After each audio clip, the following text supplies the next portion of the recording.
to our podcast. Good morning, everybody. Good morning.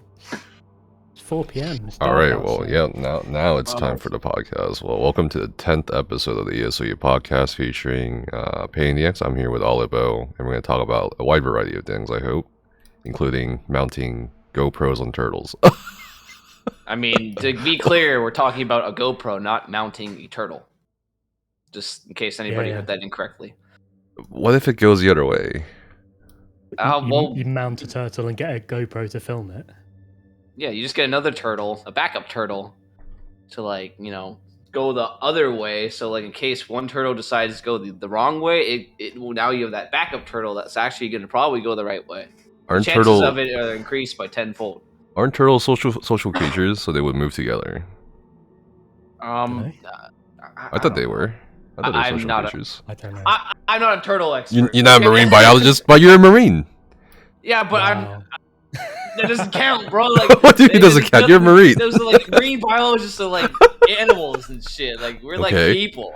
People are animals. I mean, they're not like it's just like underwater animals, right? Marine underwater animals. animals. Yeah. It's like animals under the water. That's the term marine right there. You know, it's like nautical shit. You know what I mean? Yeah. Why did they send Marines into the desert though? I don't get that. Because we do a kick-ass job. That's why. Okay. Yeah. We're the expeditionary force. You know. I guess we should start there, to be honest. Yeah. Like, who are you?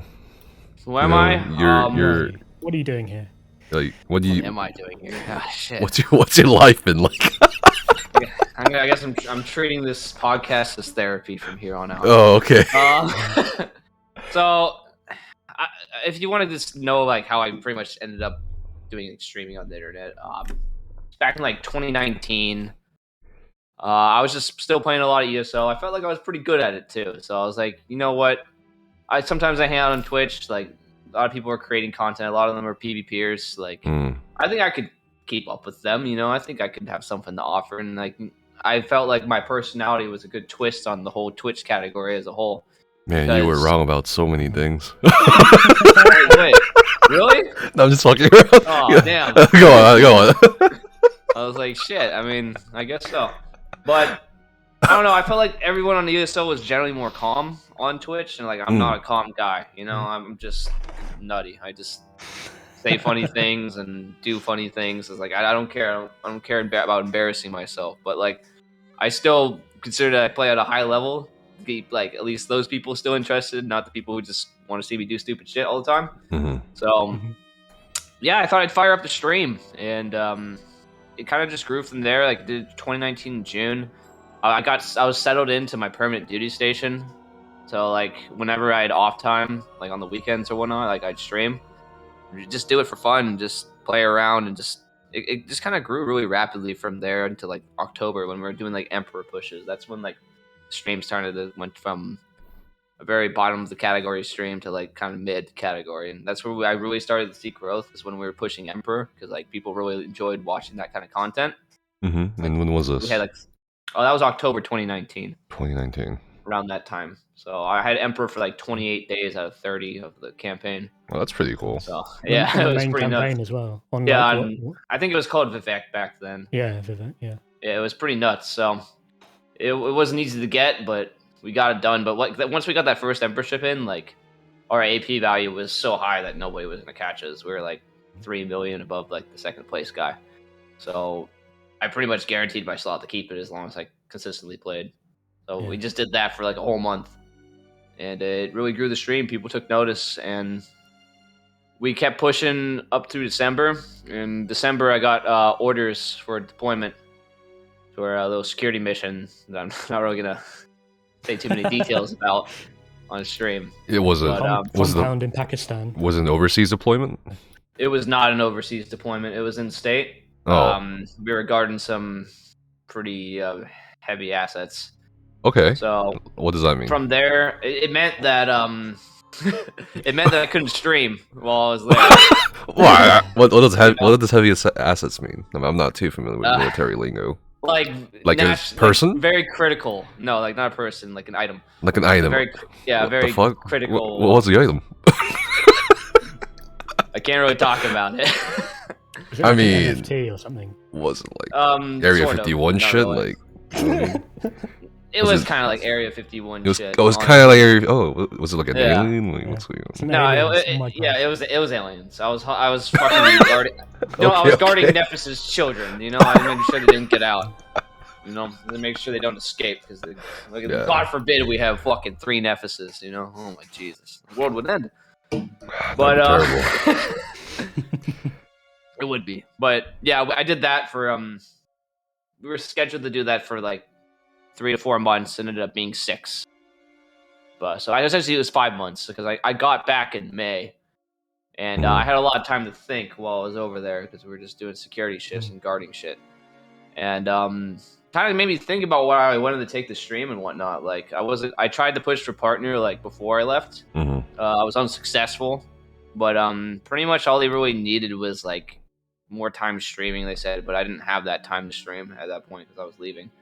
So I kind of just sat there thinking, like, how can I like if I would come back in May and June, like, how can I build this back up from like nothing? Because I didn't think anything would transfer back from taking a 6-month break. That's kind of like career suicide for Twitch sometimes. Yeah, definitely.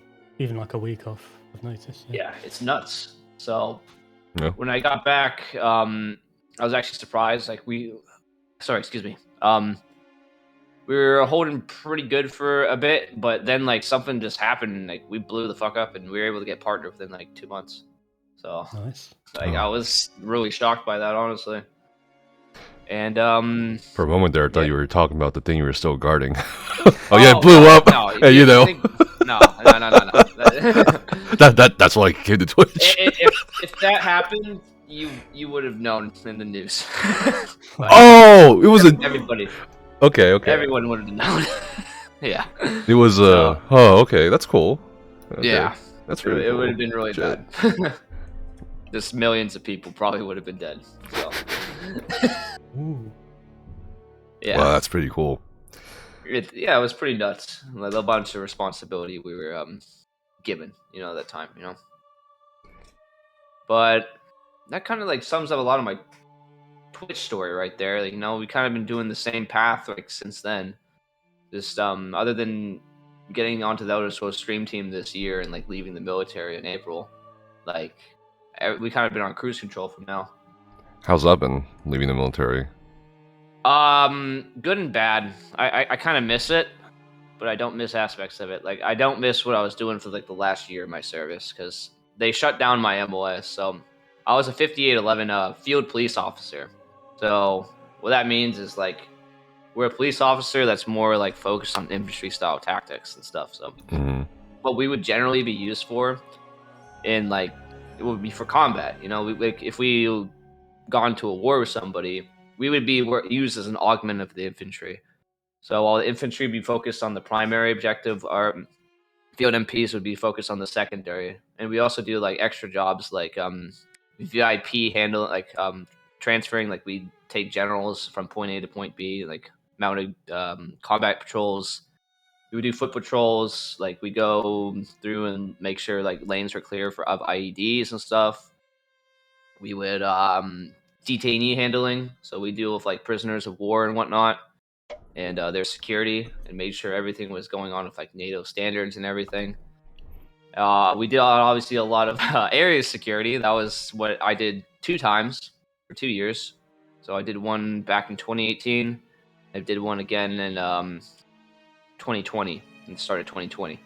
So those are the 2 deployments I got out of the Marine Corps. Was 2 security patrols, not patrols, security sectors. Like we had to guard those areas and whatnot. That's a lot of work. Yeah, it's a lot.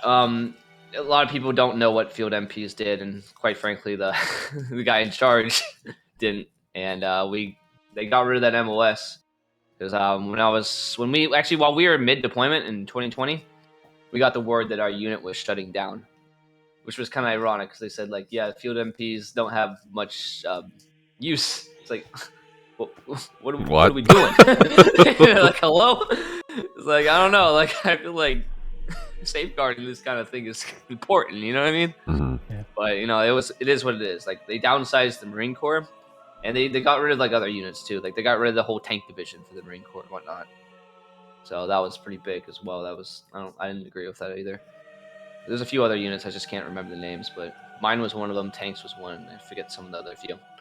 But from there, I got transferred to PMO, and what PMO is like your base side police, like your traditional police officer. Okay. Guys would be on the gate, checking IDs, making sure everyone who's coming on is authorized to be there. You have your squad cars that go on and answer actual police calls, from the residents of the base and whatnot. Although I didn't do any of that because I had such little time left that instead of training me to do that side of the house, they put me into the armory duty. So I spent the last 6-7 months making sure the armory was up to date and running efficiently. Armory as in a arsenal of weapons that you have to guard? Yeah, it was just a bunch of weapons, millions of dollars worth of weapons. So yeah. I was Jesus. You go to the station and you set your champion points, and you just save yourself. What? No, I wish they had an automated system, but honestly, they would find a way to screw it up. So I'm glad they didn't, because I had this logbook of everything that they would take out and they'd assign for it. They'd still find ways to mess that up, I would be they hated me, man. I'd be yelling at them, just write the fucking book, stop fucking it up, I'd be screaming at them through the window. They did not like me, but they didn't have to like me. That was the job, if something was lost, first person they're gonna blame is me, and if the weapon is lost, then the whole base shuts down. So Yeah. Yeah, it's kind of a big deal. And what kind of pissed me off about that too is someone the younger guys in there, with the guys who kind of weren't cutting it out on the road and whatnot.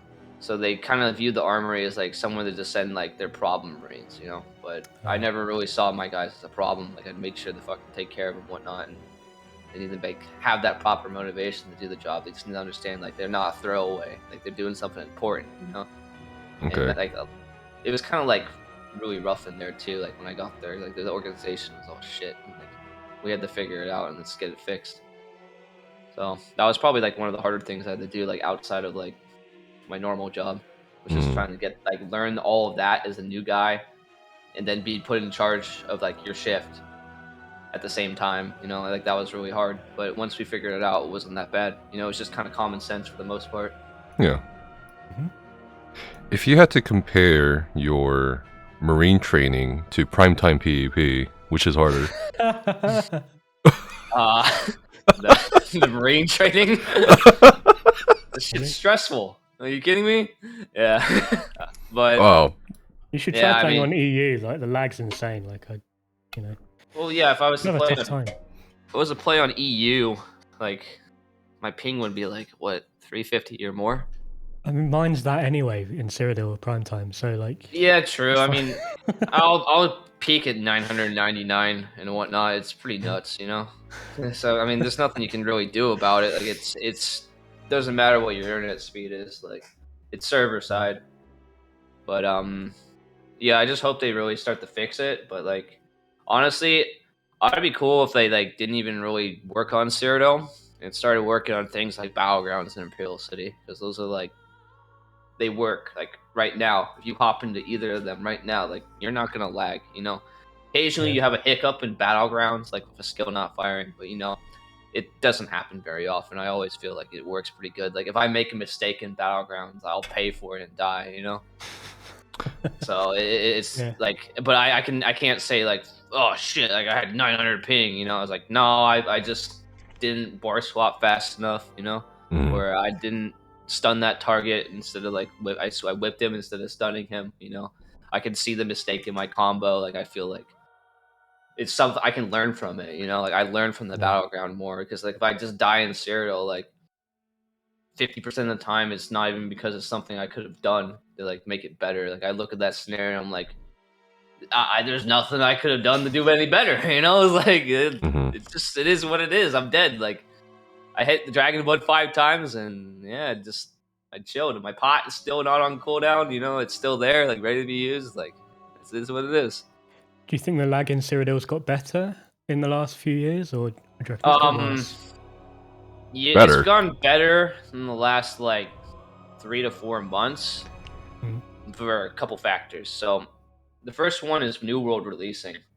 So when New World released, a lot of people stopped playing, and it brought down the population, which naturally brings down lag. Mhm. And the second reason is because some of that multi-threading they've added into the new settings and whatnot. Like, I don't understand how it works, honestly, but like I can see that it does work. But because like you can play Cyrodiil, I was playing with Deltia the other day.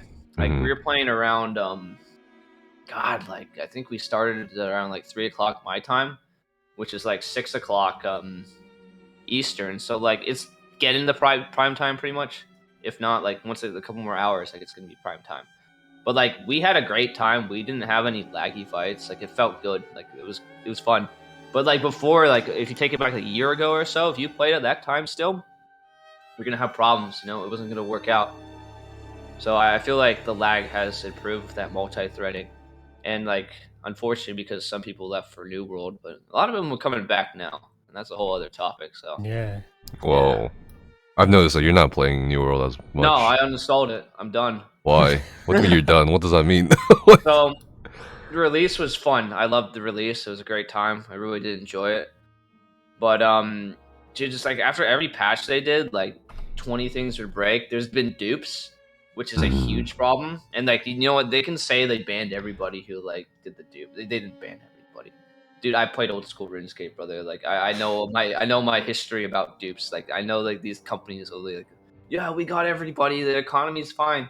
It's not fine. There's gonna be there's gonna be some people who get away. I have friends who have done dupes in old school RuneScape and like got away with it. Like without any worries. I have friends that done the dupe in New World who've gotten away with it. They sent me screenshots of like max cash and like all this trash in their inventory, like end game stuff.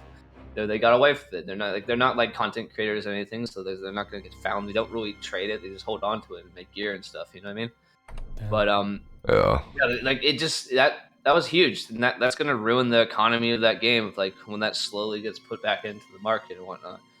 And it just seems like every update something breaks, like something performance wise. Like Void Gauntlet came out, the status effect of Void Gauntlet made your bandwidth increase by like a crap ton. Like man, like I already can't do like wars are laggy. Like wars are super laggy. They're not fun. You know, like everything. Like, even with the cooldown system they have, like some skills have like 18-second cooldowns. You know, like, the game is still like doesn't perform and like lag and anything. Like it's like and you've only got like 3 skills as well, isn't there? 3 skills. 6 technically. Yeah, 3 per bar, so it's 6. But yeah, like the combat, like it's fun, but it's not like not the best combat in the world, man. Like it doesn't compare to like the combat does not compare to ESO at all. Like not at all.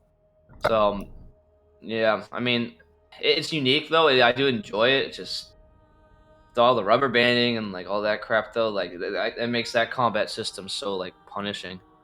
Because like if you miss a skill, like because you like rubber banded backwards, it's like great, now I have to wait another freaking like 10 minutes to use this skill. You know what I mean? Yeah, you can get headshots though with the range weapons. That's pretty cool. I think that like all backstab hits are crits. So that was pretty cool. So if you're like fighting an enemy, you're gonna try to do your best to flank them and get around them. Like if you're using a bow, you shoot them in the head, do extra damage. So I like that kind of like concept, but it doesn't make it worth it. You know what I mean? Like it just doesn't. Like all the bugs and stuff, they've done better since I've uninstalled it. But like I need to do more. And the end game grind is running around sturging of 20+ people, just looting chests for every 24 hours. Dude, that ain't fun. That ain't fun. That ain't fun, bro. Farming. Yeah. And you can you're locked into that to get your gear score up because like you're not really gonna get an upgrade unless that you do that elite chest because your chance of getting an actual gear score upgrade is increased by a crap ton on a 24-hour cooldown. So like keeps you logging in to do this monotonous grind that's just not fun, you know. So like, I can't do it, bro. So I guess my question here would be, especially as a PvPer, like has your experience in New World given you like a new perspective on ESO, or is it something that you've always kind of known? Or I mean, I've always known it, but like it got clouded because let's look at the patch that ESO had like during the New World release. That was by far the worst patch I've ever seen for PvP. Like there's no way like that patch was like no one could say that was like not the worst path for PvP. Why was it the worst patch? Dark Convergence, right? Exactly, the Dark Convergence and the Hrothgars at the same time. You know, that was by far like the most unenjoyable PvP that I believe that anybody has ever experienced in this game. Just because of like how easy it is to use that set and how like annoying and like how like the double pull of it. Like there was so many things wrong with that set. Couldn't block it, couldn't really roll dodge you couldn't do anything about it. And like you would literally like positioning is like probably one of the most important things in ESO PvP. Not even just for like a solo player, but for like a group too. Like if you're running like a 12-man and you're trying to position into like a push for a bomb, but like and then half your members get like pulled like that way for like a few seconds, and then you miss that bomb, and that was your time to like get at least maybe like a fourth or like half of that enemy down, so you can have some more breathing room to set up the next one. Like you're screwed, you know. Like there's nothing you can do about it, especially on top of the performance. Like if you get pulled. Like, you ain't getting out of the middle, you know? You're not getting out of that middle circle, brother. Bad time. I think that set was meant to counter ball groups and stuff like that, though, right? Okay, yes, but you can't counter ball groups with a set. Like, ball groups will just use that set to kill the other player. Like, you need to change the game at its core. Like, you need to go into, like, certain passives of things. You need to adjust the battle spirit in some way, you know what I mean? Like, you can't use a set to like fix the game's problems. You need to do it at its core. Like, well, they've done it a bit, haven't they? Because like they've reduced the group size to 12, and they had all those tests with the like healing outside your group and stuff. Do you think they carried forward the right one? Because I think the only thing they've kept is the 12. 12, group. Cap. That's it. I think they just kept the 12 cap. But you can still heal out a group. Yeah. And honestly, healing out a group is good, but I feel like they should maybe look at some skills and make it so those skills can only apply to yourself or a group member. Like what? I mean, like how charging maneuver does or whatever. Yeah, like or even the charging maneuver, like the rapids or whatever. I don't think people use that too much, but I haven't run group play too much. But like, I feel like Breath of Life and stuff should be like, you're either if you're in group, the Breath of Life will hit your teammates. If you're not in group, it's gonna hit you. But like you can do like some resto skills like radiant regen, like that could hit anybody no matter if they're in group or whatnot, you know? It's like it's a dot heal, it's very good still, but it's still something that kind of like toned down some of this because you know we get a bunch of these players together and they just like spamming their heals. And it's just like kind of ridiculous to fight them, you know what I mean? It's just nuts to cause a lot of like it prolongs the fight too long. And like and then you have more chances for lag. Still feel like Warden and Necro are a little bit overpowered, maybe. Do you feel that? Do you feel like? Yeah, a little bit. I mean, they're more updated for the state of the game, like naturally because they were released after the 4 base classes. So. Pay to win. Exactly. Yeah. I mean, I guess it's in their interest to keep them overpowered. I guess. It is for their financial standpoint, but it's just not good as a health standpoint. Like, why does Necro have this ultimate that like literally makes them unkillable for like 20 to 25 seconds? I mean, why do they get? We've got the vampire one, but Dragon Knights have a similar thing, right? We have corrosive and magma. Corrosive magma. 12. It's way less than freaking Necro, and like they can still die though. They aren't getting 80k HP. You know, I've killed people while they corrosive. You know, it's not really that hard, but. Yeah, like I feel like their ultimates are nuts. You got the Warden, they have like this really cheap tree heal, it's like 80 ult, you know? Yep. Like it encourages this Arctic Blast that's like stuns you or whatever. Like it just encourages like this I'm gonna block and do nothing meta and prolong this fight as long as I can, you know, until like that the group comes and like kills you. Yeah. Then they got the crazy burst as well, like you got the blast bones, you got the sharks. Yeah, I mean, that's been toned down a bit. And the only thing that's Necro's saving grace on that burst, like, it's predictable, you know? So that's like that's one thing for both of them. Both classes are extremely predictable. You're right. So, like, I see a Warden hit Sub-Assault, I'm like, cool, this is how I'm going to counter it. I'm going to either Talons this guy, or I'm going to Fossilize him before his Sub-Assault goes off and then walk behind him, you know? He'll never kill me. He'll never kill me if I do that. But, like... The most common Warden is not going to know how to like get that stun off to ensure that they're sub, because you can do it. Like, there's ways to like time it, But that's where it comes into the skill base for like the Warden and the Necros, the timing, which most people kind of don't really do because they don't really have an understanding of what they're doing in PvP. They're just like, button, oh yeah, that skill's good. Let me just press this whenever it's like, whenever I can. Like they don't understand the fact that like how to do combos, and that's what really is gonna set someone apart in PvP. Is like understanding their combos and like reading their target. Like you need to be able to read your target within the first, I'd say the first 10 seconds of fight, and already formulate like what variant of combo you're gonna do. Like I have like 3 to 4 different whip combos that I'll try on somebody, and usually the hardest target is like when I have to like 3-stack whip into the fossilites into like burning embers and then engulfing when they roll dodge or something, you know, and that usually kills them. So like that's usually like the hardest target for me to kill because like they can really, they have that extra time to like recover from that, but like if I get them at the right moment, they're not going to. So there's just different kinds of people that you're gonna have to try different things on, and Necro is definitely like one of the harder ones to do because of the time aspect. But like when it pays off, like they're probably gonna die, you know. Yeah, it's or like this Wardens that sit there and turtle. Like I don't respect that at all, you know. Like if you're just gonna sit there and do nothing but defensive ults and just block and heal, then like are you really PvPing at that point, or are you just like you can go into it? You can go into a trial and do the same thing and have the same result, you know. Except the NPC is not going to get annoyed with you. You know? So I don't know. From Zamaja, So I don't know if you know this, but the last PvPer we had on this podcast was Christopher ESO, and I asked him, I asked him a question, and now that you brought it up, I should ask you the same question. I asked him about, I guess I asked him several questions, like what do you consider real PvP? Like, what's your? Do you have an etiquette for PvP? Is it acceptable for people or for a PvPer to Zerg? Or like, do they have to small scale or like what? They don't have to. Excuse me, sorry. They don't have to small scale at all. Like, look at people like the Pale Work. You know, like Pale Work. He runs a 12 to 16 man group, but that man can PvP. He understands what he's doing. He's not just going to empty keeps and killing guards and taking keeps. He's actively looking for conflict and going out there to fight. You know, that's what all he needs you to be a PvPer. Like you need to be someone who wants to go out there and have a willingness to go fight the enemy. You know, because if you're just running around Zerodead and distracting yourself by like ignoring the players, but only going to empty resources and like keeps, like I'm sorry, that's not PvP to me. You know, like you can go to frickin' Stonefalls and kill all the NPCs, or you can go to Zerodead and kill all the NPCs you like. You're still not a PvPer.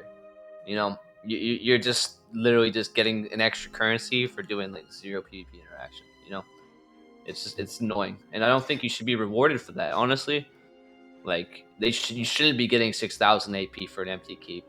You shouldn't be getting like 1,500 for an empty resource. You shouldn't be getting you should be getting very little. Like I'd say maybe 500 for an empty keep. literally. But okay, hold on though. Wouldn't like it's such a tough situation because wouldn't that like de-incentivize people going for keeps and not go to Zerodead at all for AP? I mean, you know what I mean? It should incentivize people to go to the keeps that like have conflict and then have it scale better. But so like as you get more kills within that fight, your AP should be dramatically going up per person for a tick. You know, like it needs to be increased by a lot. Like I don't know what the percentage is right now. So yes, like defensive and offensive ticks, so they're not that high. But don't you feel like it's there's like a tactical advantage to taking empty keeps? You know, you can cut other places off. Like, do you play for the score? Do you play for the campaign score? No, I don't. Like, but sometimes I do. But I get taking it for like tactical reasons.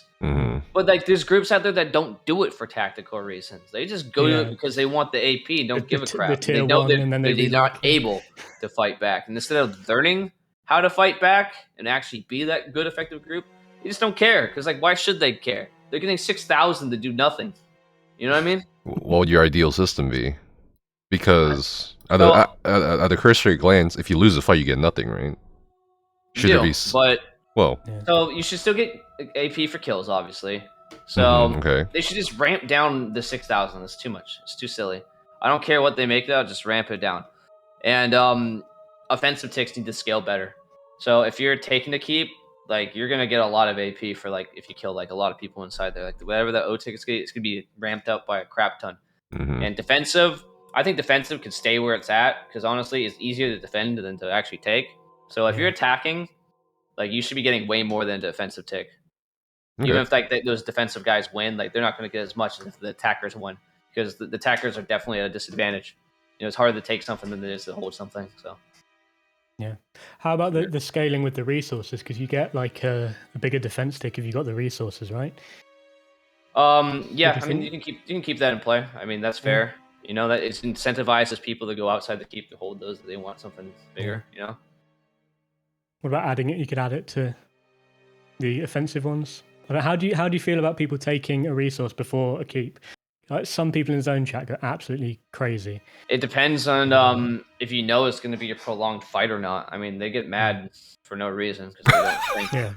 They literally just don't think. Like it's a zone chat generals, dude. This is zone chat generals. The hammer and the whole faction is in freaking Farrago right now, and you show up. You take a resource. Like, why the fuck you take the resource? You just ruined our element of surprise. Like, how dare it? They know we're going there anyway. Screw it. Why'd you care? The whole faction's in there, boss. Like, who gives a shit? You know, like, if you take the freaking mine, did you know the wall percentage goes down?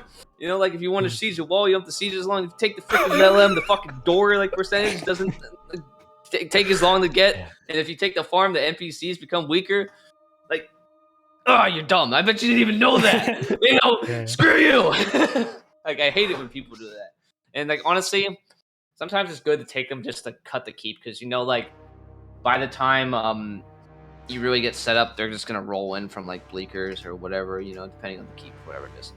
So, like, if you have them, it cuts that initial port from when you're caught and they can just teleport there. Now they have to, like, teleport the bleakers and run there anyway, rather than just teleport there before. Because if you know, pugs are pugs. They don't siege very well. They take forever to burst things. So if you cut the keep, it gives you a small buffer time for them to really get set up so they can actually like hit the wall with their fire ballistas. You know what I mean? Wow. Yeah. Speaking of siege, I've been noticing you've been sieging more. And this kind of goes back. Yesterday, This kind of goes back into tying with what's PvP, because some in-game PvPers I've known say, oh, if you siege, that's not PvP. Oh, if you Zerd, that's not PvP. You know what I mean?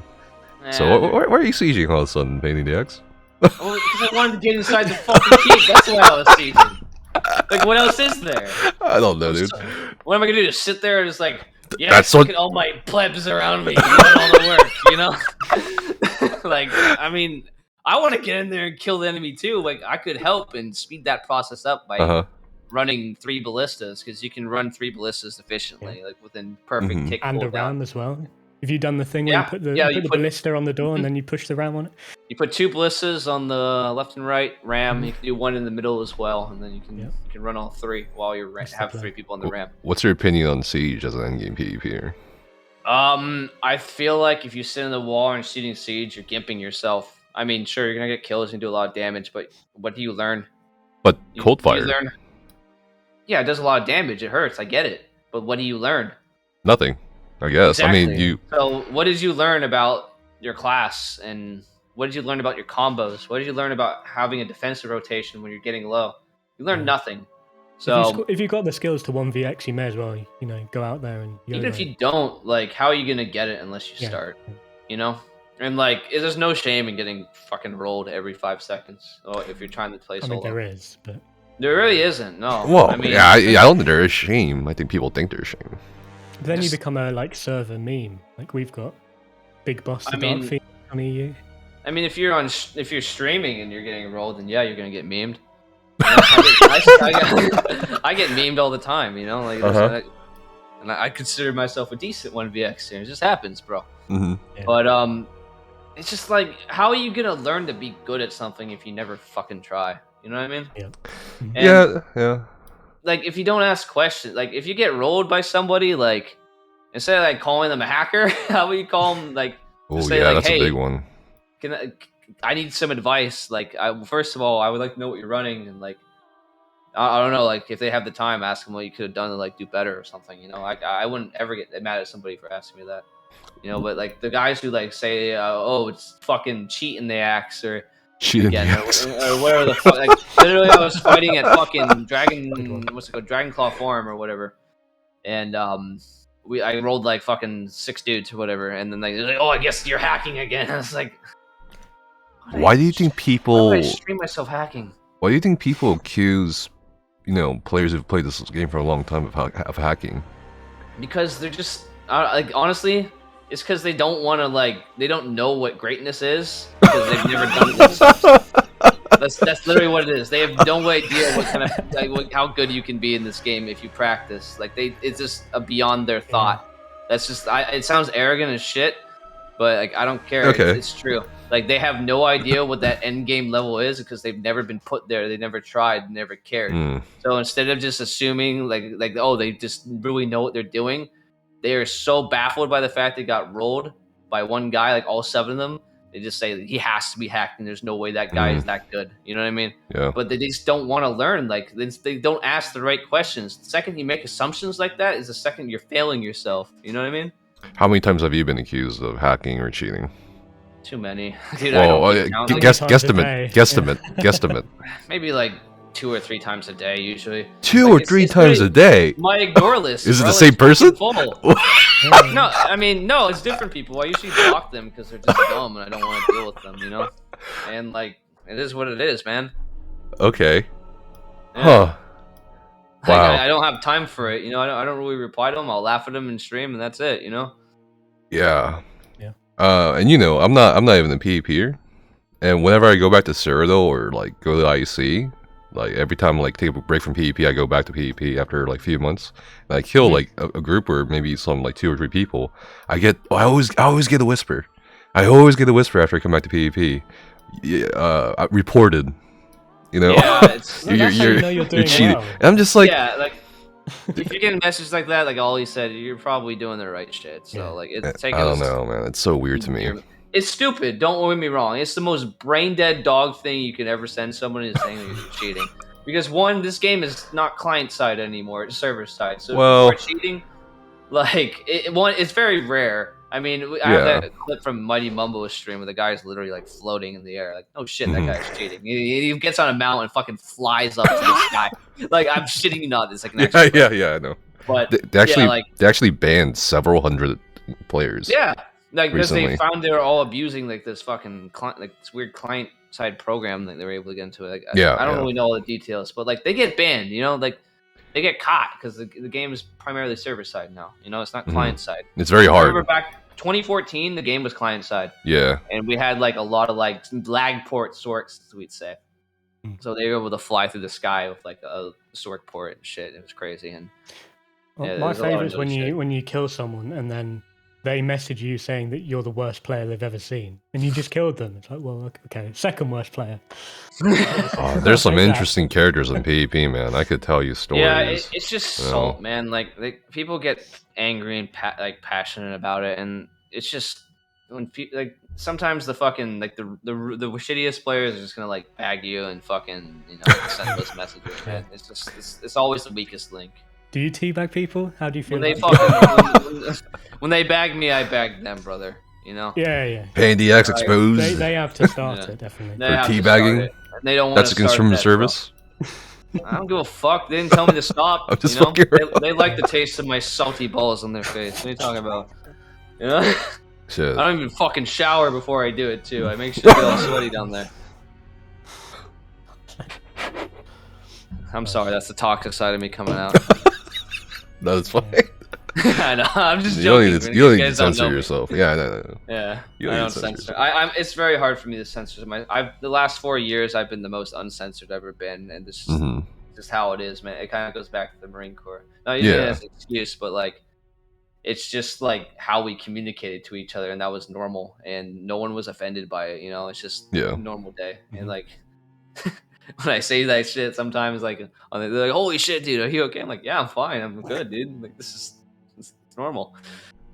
But but going back to the whole, I guess it ties in everything together with what we've been talking about.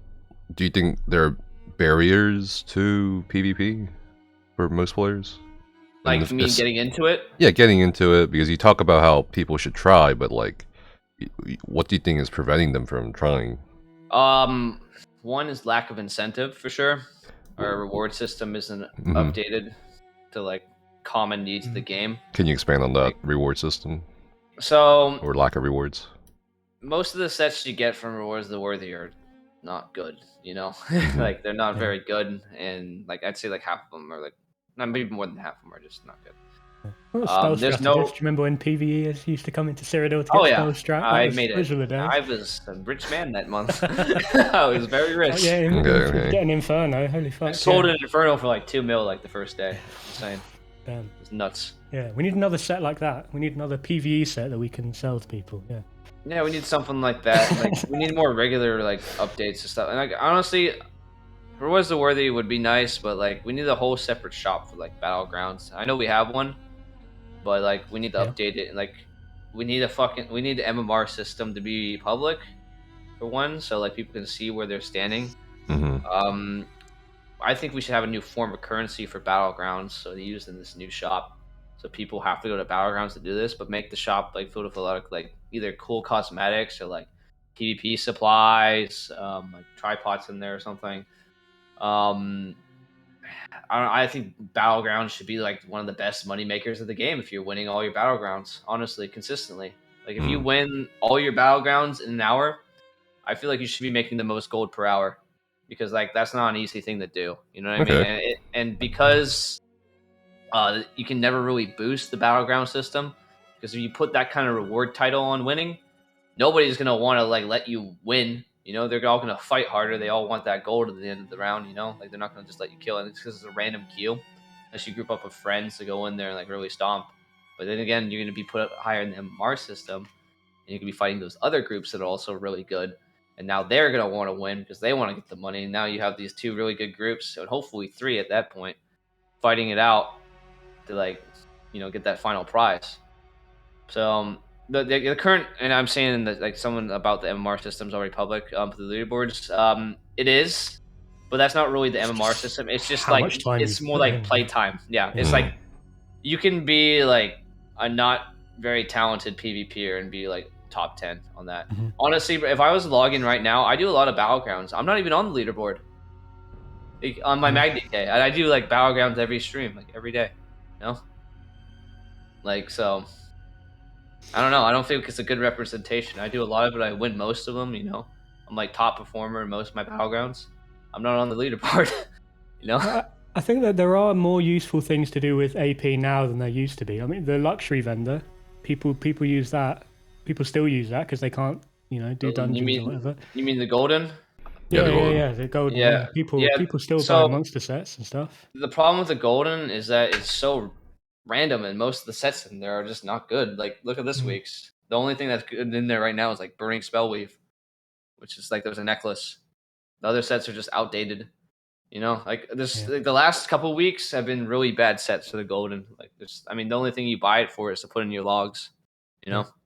They upgraded the potions as well, though. Like, I spend my AP on those spell power ones. Yeah, those are good. They're pretty good. Yeah, it's a good money maker there. Absolutely. But it's just nothing like, you know, unique to PvP. Like, you can just go make your spell pots if you wanted to. Sure. You don't have to, you know. It's not unique. So you need to like find something that's unique to the PvP to get people interested in doing it. Like, whether it be like more cosmetics. Like, I feel like there should be a whole new, like, you know how like, you know, Alliance War rank. Put one for like, you can still earn your progress to your Alliance War rank through Battlegrounds, but like have a separate Battleground ranking title. You know. Like a whole new skill line, maybe, of like skills you get from like leveling your Battleground to like 10 or whatever. I don't know. Like, okay, so lack of reward is one barrier. Yeah, there's a lot of ideas. There's things. Well, I think I mean, like endless. It's the same for PvE too. You know what I mean? Reward system wise. Yeah, like honestly, like trials need to have some better rewards too. Like trial weekly, you know, like what's the whole point? Well, I just mean in general. I think the entire game needs more rewards, more earnable things. Yeah, a lot more earnable things. And true. I don't know if you know, but I uploaded a video this morning talking about some of that, and it's like, it just sucks looking at cool shit and being like, man, I really want that, but I have to buy it or gamble for it. Yeah, that's where crown stores happen. Like when they brought that, like most of it goes in the packs and stuff. You know. Yeah. The coolest cosmetics are in there rather than something you just work towards. You just pay for it and hopefully get lucky. And I get it; they got to make money, and I understand that, you know. But let's take some of that money that they've made and reinvest into the health of the game. You know, that's important. Yeah, I feel like you can do both. Like you can, you know, make separate. I mean, World of Warcraft has it. They've got their crown store, or whatever, and they've got some fancy looking stuff on there, and then they've got fancy looking stuff that you can earn as well. Like I don't think it affects the right now. It's a zero sum game. It's like all in crown store or all in the game. It feels like they're treating it like that, at least. Yeah, I just want to see more things you can earn. You know, because I feel better when I earn something rather than buy it. You know. Yeah. We've got the unique trial things we've had in the last couple of years, but even those, I mean this year's one was not amazing. I mean, it's like it's the hardest trial you guys had to do. You know, Rock Grove, that's probably the hardest one. Would you guys say that's the hardest trial? I think so. At the moment, yeah. Yeah, like hard mode, everything, like veteran. Yeah, like, I would say that there's is no too. Special effects. There's no summon animation. There's no like party. Oh, you don't like the mount? Is that? Yeah. Really? There's nothing on it. Yeah. I mean, no summon animation, no footprints, no sparkles, and then like some, you know. You think there has to be? I guess it be. It felt. Yeah, I kind of felt the same way. Like 1K crown thing in the crown store, and it's just like. I mean, glowing. So. I'm just over here like I don't have that. Maybe one day. You're not missing out. Yeah. I don't know. I just want to do it to say I did it. Honestly, I'm not even kind of the guy who needs reward for everything, but like, it's still, it definitely doesn't fucking hurt, you know, because not everybody's like that, you know. Okay, so I'll do things just for fun. But okay, I said incentives, and there's a skill gap, obviously. Skill gap. Like, skill gap is huge, and it's frustrating. It's super frustrating. Like, nobody wants to get their ass kicked 100 times a day. I do. I mean, well, you're masochist. Like you upload like 3 videos a day. I mean, you're definitely a masochist. Okay, here's the thing. You like, don't count. Is that like a game? Is that like an ESO issue or is that a people issue? I mean, it's both. You think how's it an ESO issue? Wait, what? Because people play ESO and people will bring their problems to there, and they're something they don't like. You know, if they don't like something, they're gonna not do it. So if they don't like getting their ass beat, like and being reset 100 times a day, it's now an ESO problem for them to fix for the people. I don't think ESO does a great job of teaching people like how to play the game. There's no, it doesn't. There's no thing about light attacks or. But then that's why we have content creators in a sense, right? Look at Overland. Look at the Overland. Overland. What about Overland? Play the game. You can literally go through the entire Overland just light attacking everything you say. You know, like there's no point you are challenged at an individual level until you start getting to like maybe veteran dungeons, and even if you can get carried. You know, like if you got 3 people who've been playing and know what they're doing, who cares what the 4th guy is doing? They'll get carried them through it. You know, they're not going to learn shit. Yep. The only time you're really challenged at an individual level is when you decide to go to like a solo arena. I would say that's the pivotal point, and when like the player is challenged, and by then you're CP 300 probably, hopefully, bare minimum ish. You know, if you're really good, you can do it beforehand. It's a huge leap as well, though. I feel like Overland to like veteran Colors. That's a huge leap. And then people like huge. They go in once and then they think, oh, it's too hard, and then they don't do it. They just quit. They don't do it. You know, there's no real progression there. Like they're not challenged enough. You know, like they need to like. I couldn't even tell them what to go practice on for that, you know? Like, I'd say run normal dungeons by yourself. That would be a good start, you know? Yeah. Like, with a companion, maybe, yeah. Yeah, I just feel like Overland does not challenge the player very often. Like, they've done a little bit better with, like, maybe, world bosses might be a good thing for them to try the solo for, like, an arena, too. Yeah. So, and just simple stuff like knowing when to block, like, knowing to have all your dots down and... like kind of things. Well, that's the beauty of VMA too. Like once you beat veteran in VMA, it kind of teaches you so many different repeating monster mechanics for the rest of the game. Yeah. Like you're gonna know how Daedros work. You're gonna know how like Frost Astronauts work. You're gonna know how like freaking those like archers, things work, archers, everything. Yeah. It's gonna teach you all of that and how to avoid it, because when you get hit by a veteran, you're gonna die. So like, they're like, okay, I'm gonna remember that, get through this. Cool, yeah, I beat VMA. I'm a god. I got my VMA Inferno. So then you go to trials and you start seeing those things again, and it kind of it should click subconsciously. Like, yo, I need to like not stand in that because I remember that fucked me up in VMA. You know. So that's where I say like Soul Arenas is where it teaches you the game. You know, and it's grueling and it sucks. I remember me doing VMA, but I chose to hate myself and use Thrashians. Like I was using Thrashians, I get a full stack, and I wanted to do it that way because like it was kind of hard for me. Like old ones. Yeah, I remember watching PainInTheAxe try to clear VMA, dude. Yeah, it was hard because I was getting like one shot from some of the mechanics, but like it kind of forced me to like not be shit and like fucking dodge everything and I had to do everything perfect, pretty much for the most part. I had to, otherwise I was dead. You know, if I got hit by 2 things, I was dead. There was no grace period. You know, so I kind of liked doing it that way, even though it was funny for like people like Nephis and like everyone else to watch. It was like the best comedy they've seen. And, like, more how angry you got with yourself. That was the funniest. Oh part. Yeah, I fucking there's pounding my keyboard. Like there's an emote, you know. Where is the X smash? But again, do you really think it's like a game issue? I think it's a people issue, for the most part. Like 99% is people. Like why are people so afraid of failing? Why do you think gamers or people are so afraid of failing? I don't understand. I don't know. Like I would fail. I'd rather fail like in a video game than in the real world. You know. I mean, I guess like I'd sure. make mistakes on here all day, then I'd think a bit more carefully before I did something in the real world because it's a video game. I can always it's not gonna affect me personally.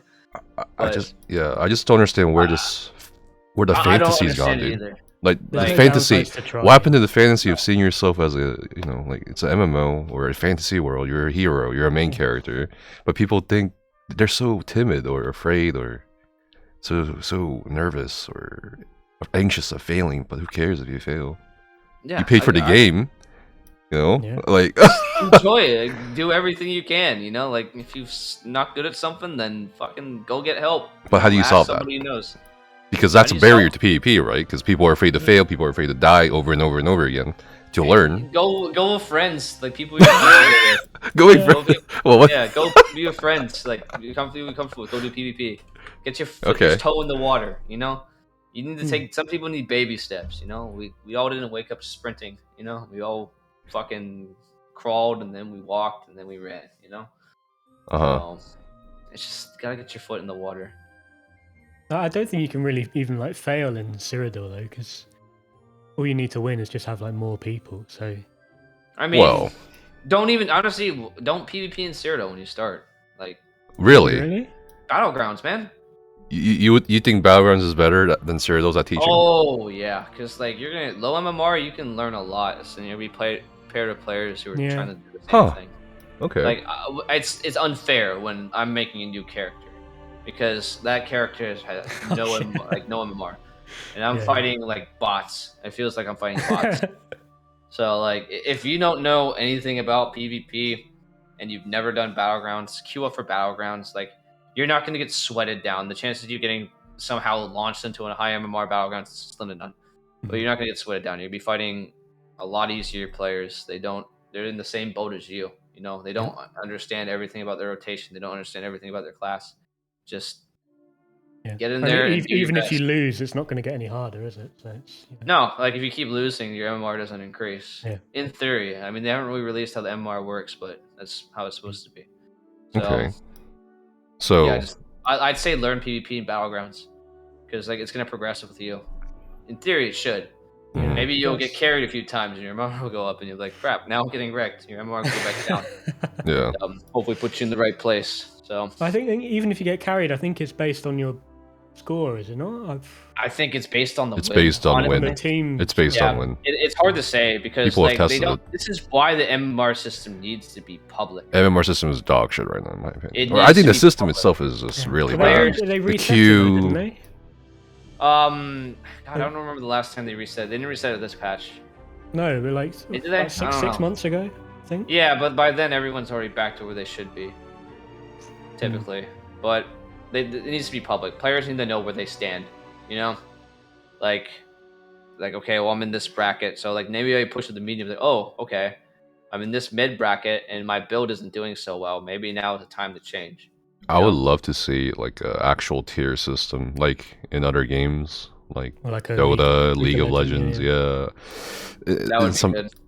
And then I guess like the counter argument to that would be like, oh, it will make things toxic, but I don't know about that one. It's already toxic. It's already toxic. Okay. Like, what the hell? Well, like, once you get the high MMR, it's already toxic. I don't know what they have to lose. So I have a question. So we talked about incentive. We talked about players themselves kind of being afraid. Is there a different barrier at this point? Like other than those two? Other than those two. I don't really know, honestly. I mean, maybe they don't want to be a part of our demographic because of that whole toxicity part. Because it does exist, but you know what? It exists in PvE, if not more, in my opinion. So, well, you don't get hate whispers in PvE though. Oh yeah, you maybe do. You don't. Well, maybe you do. Maybe you don't. Yeah, I don't. Yeah, you do.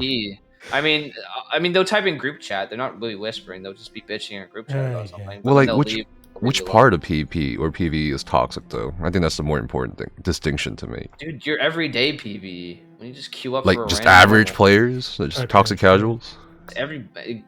Toxic casuals. Honestly, like honestly, they're the ones that are kind of bringing the game down too at the same point because like they don't want anything that they're doing to change, even though like they're not necessarily in the right. They don't care. They're just gonna be like this. Like I don't give a fuck. I'm gonna do what I want. You know. Because they're just so casual, they don't care, you know? They don't care about what other people, how it may affect other people, what they're doing. You know what I mean? Yeah, I think that certainly is a barrier, the perception of toxicity. Yeah. I mean, because... yeah. Go on, sorry. No. I think people, when they look at raiding or even PvP, they think it's toxic. So they don't want to do that because they'd be perceived as toxic. They've usually had like one bad experience. I mean, most endgame PvPers I've met, they're pretty friendly. They'll give me like their builds or like tell me what I'm doing wrong. They're nice to me. There are some. I'll be nice to them. You know. If they're an asshole to me, I'm a bigger asshole to them. You know, that's just how it goes. You know, I don't take disrespect from like random people on the internet. You know. I find it's like the mid tier, the toxic ones, the people that like they want to be, they think they're better than they are. I think it's that kind of like the middle ego thing. Tier. Yeah, I mean, they're kind of. I just kind of disregard them, honestly. I mean, when they are trying to say that they're this good, and they're not joking about it and like being like, then it's like, why do I even need to waste my time on you, dude? Yeah. You know, it's like obviously you got some more underlying issues. You know, if you need to amp yourself up, but still like. Don't make yourself to that level. Yeah, I mean, if you're at the bottom of the ladder and you're trying to progress, then you're going to end up meeting those like sort of mid-level players, and that's going to turn you off. It's like every day in life, though. Like, what if you're walking down the street and then you just have some guy just yelling at you for no reason? Like, what do you do? Okay, like that dude's fucking going. Nuts. Yeah, whatever, bro. Like, maybe you throw him a quarter. Exactly. You know what I mean? Shit. I don't know, but you just can't give them because they want you to give them the attention, man. Like. You guys should know, like you and Nephis, like fucking people come, they want the attention from you, like even when especially when they want like kind of that negative attention from you. You know what I mean? They want to fucking egg you on, and they want you to say their name. They want you to fucking stop with your stream and have it like this is the stream about me now. You know what I mean? Like, there's a lot of. I do that in other people's streams though, so like I mean, I do too because it's funny. Tony. But I'm not doing it to be toxic is the thing, you know? But like you're doing it to give them people in content. PvP do it to be toxic. Like they generally like I don't see people from PvE come into the stream and starting shit, you know? It's usually people in PvP that come into the streams and like starting shit with people because they want that attention. Like, even though they're not like the most talented, they'll just fucking try to start shit to get the egg you on, you know? Yeah. And that's just weird stuff, you know? They're just weirdos. There's no other way to put it. They're weird. You know, they have fucking clearly nothing else to do other than like feed their internet ego. I guess feel free to disagree with me here, but would you say that toxicity in PvP, or I guess behavior of players have changed or gotten worse over time because of the game? Oh yeah, 100%. Because of the game's performance, to be exact. Because I know a few players that I don't think they give a shit anymore. So they don't behave the way they used to. So now they're just kind of. They see no investment being put back into them, so they just negate the investment. So they don't. There's no effort to build a community at all. It's just. Yeah, I feel like at least on EU, people don't care about the like campaign score or anything anymore. They're far less competitive than they used to be. It goes back to incentives. Why should they care? Why should they care? Why should they care? Why? So they can get 80k gold for 30 months of work? Or sorry, 30 days of work. 30 months of work. 30 days of work, they get 80k gold and some fucking gold gear that means nothing anymore, you know? Yeah. Why should I, honestly, why should I care about that? I can get 80k gold in like fucking 20 minutes anywhere else. Yeah. Why should I give a shit about True. 30 days of my life of like scheduling shit to like, okay, we're gonna have this group on at this time, we're gonna do this, and you kind of hold it down. Hopefully they can do that. It used to be like that, you know. I used to have a 16-man guild, and we would I played Australian time because I worked afternoon to night, and I get off at night, and I play ESO from like 11 o'clock at night to fucking 6 in the morning, and then go to sleep. So I ran Australian time back in Daggerfall Covenant in like 2015, and it was fun. And yeah, we had some good stuff. So like, and we didn't care about the fucking end of campaign. Like, some of the end of campaign rewards are good back then because there's some gold rings you can get that you couldn't get anywhere else because there was no jewel crafting. Yeah, because you couldn't upgrade them, of course. If you got a gold ring of mending or whatever, like that was huge. Yeah. Or like the gold warlock ring, that was like freaking like 10 mil. Oh yeah. Or some crap back then. It was nuts. So there was incentive. Like they get that good payout. Now, why should we bother? Why do I care if I'm gate capped at like fucking 2 a.m.? I don't. It's true. It's true. You know, I don't even look at the campaign. I couldn't even tell you who's winning the campaign right now because I don't look. I don't care. What about the glory of the pact? Glory of the pact. You want to make Zimmeron proud or whatever? Nefis made a good comment on this state of PvP video about that specifically. It's like people will root on their faction not in terms like because they care about PvP, but because they care about RP. You know, they're the RP. Honestly, they don't give a shit about what's actually happening. They don't go to fucking Zerodead. They don't go anywhere. You know. I think my comparison was like cheering for your sports team. Really? Yeah. You don't have any actual investment in it other than some sort of just something fan. Yeah, exactly. You enjoy, like you like seeing. It's like you like watch it from the outside, perhaps. Right. But yeah, I mean, I guess toxicity, incentives, and skill gap. Skill gap. Okay. Really Those are really hard to solve. Oh yeah, they're the hardest issues. I mean, incentives I think is the easiest. That's easy. Yeah. You just make it and put it in the game, and then we go and enjoy it. Toxicity, that's always going to be there. You can't do anything about it. I think you can do something about it. I mean, you could ban the fucking super toxic people, but like, you know, there's a way to be an asshole but still get away with it. You know. I guess going back to that, like, what do you feel about stream snipers, dude? Rats. And how they're handled. Rats. I agree. Yeah. Rats. Like I must smell like cheese. Why don't they? I don't know, honestly. I mean, they're just annoying. You know, it is what it is, and they're usually like not very talented anyway. Like they'll take like 3 of their fucking stream snipers to kill you these days because that's how bad they are. And it's just weird. It's just like I don't know why you get enjoyment out of that. You know, like I don't mind fighting like people one-on-one if they ask me for it and whatever, but like they're gonna take 3 dudes and just go out of your way to follow them everywhere and just like try to prevent them from doing what they're doing, then like you're just kind of weird. Like you could have put any of that energy into something positive, but here you are choosing to do something negative. You know what I mean? Yeah. I mean, I'd say we have 3 of us have welcoming communities. Could have been a part of that, you know? Could have been a part of all 3. But instead, you just want to like outcast yourself and be that guy in the shadows. You know what I mean? Like, okay, go ahead, man. Like, you know, it's your choice. But yeah, dude. There's just some weird characters like they've been banned multiple times and they come back every other year just to stream snipe. I think we know. I had one guy told me like, PainInTheAxe, I make 6 figures, so I can afford to keep buying this game to stream snipe you. I'm like, okay, if you make 6 figures, you probably don't go around saying you make 6 figures. That's exactly. You know? People who make a lot of money don't talk about how much money they make. You know? It's just other people talk about how much money they make. Yeah, like they fucking have them on Twitter. Like this person and fucking Forbes has made whatever money is here, you know. Okay. Well, how do you handle stream snipers? I take a fat steamy dump on their chest. Okay, but after that, like, what? I smear it in, and then I make him eat it. Because I've seen and also had people who just constantly like follow me around and shit and harass me, or I block them if they go out of their way. Like I'll fucking submit a ticket, you know, and I'll forward the ticket. Yeah, but they don't get banned.